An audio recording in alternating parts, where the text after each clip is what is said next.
గ్రామాల్లోని కోళ్ల పరాల్లో గీత కన్నే రోజుల కోళ్లు భారీ సంఖ్యలో చనిపోతున్నాయి. ఏపీలోని అన్నమయ్య జిల్లాలో బర్డ్ ఫ్లూ వైరస్ మరోసారి తీవ్ర కలకలం సృష్టిస్తుంది. భూపాల్ ల్యాబ్ పరీక్షలలో వైరస్ గా నిర్ధారించిన అధికారులు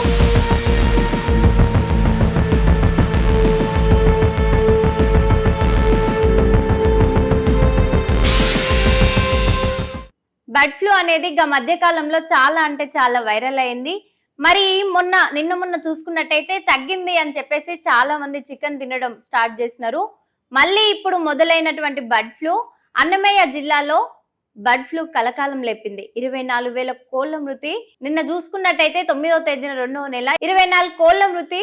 సదుం మండలంలోని 3 గ్రామాల్లో 24 కోళ్ల మృతి. భూపాల్ ల్యాబ్ పరీక్షలలో వైరస్ గా నిర్ధారించిన అధికారులు, ప్రభావిత గ్రామంలో అప్రమత్తమైన అధికార యంత్రాంగం. ఆందోళన వద్దు, జాగ్రత్త పాటించాలన్న నిపుణులు. ఏపీలోని అన్నమయ్య జిల్లాలో బర్డ్ ఫ్లూ వైరస్ మరోసారి తీవ్ర కలకలం సృష్టిస్తుంది. సదులం మండలంలోని 3 గ్రామాలలో వేలాది కోళ్లు అంతు చిక్కని రీతిలో మరణించడం స్థానికంగా ఆందోళనలకు దారితీసింది. అధికారిక లెక్కల ప్రకారమే దాదాపు 24,000కు పైగా కోళ్లు మృతువాత పడ్డాయి. ఈ పరిణామంలో జిల్లా అధికార యంత్రాంగం అప్రమత్తమైన నివారణలు చేపట్టారు. ఇంతకేం జరిగిందని చెప్పేసి వివరాల్లోకి వెళ్లి చూస్తే సదులం మండలంలోని అమ్మగారి పల్లె గ్రామాల్లోని కోళ్ల పరాల్లో గీత కన్నే రోజుల కోళ్లు భారీ సంఖ్యలో చనిపోతున్నాయి.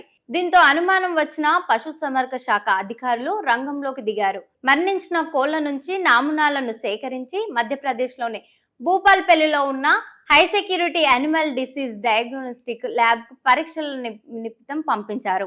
ఈ పరీక్షలలో బర్డ్ ఫ్లూ వైరస్ ఉన్నట్టు తేలింది. అమ్మగారిపల్లె, పుట్లవారిపల్లె గ్రామాల్లో కోళ్ల మృతికి బర్డ్ ఫ్లూ కారణమని స్పష్టమైంది. కంబవారిపల్లె నివేదిక రావాల్సి ఉందని జిల్లా పశుసంవర్ధక శాఖ జేడీ గుణశేఖర్ పిల్లె వెల్లడించారు. షేర్ చేయండి, లైక్ చేయండి, సబ్స్క్రైబ్ చేయండి. మరిన్ని వీడియోల కోసం బెల్ సింబల్ పై క్లిక్ చేయండి.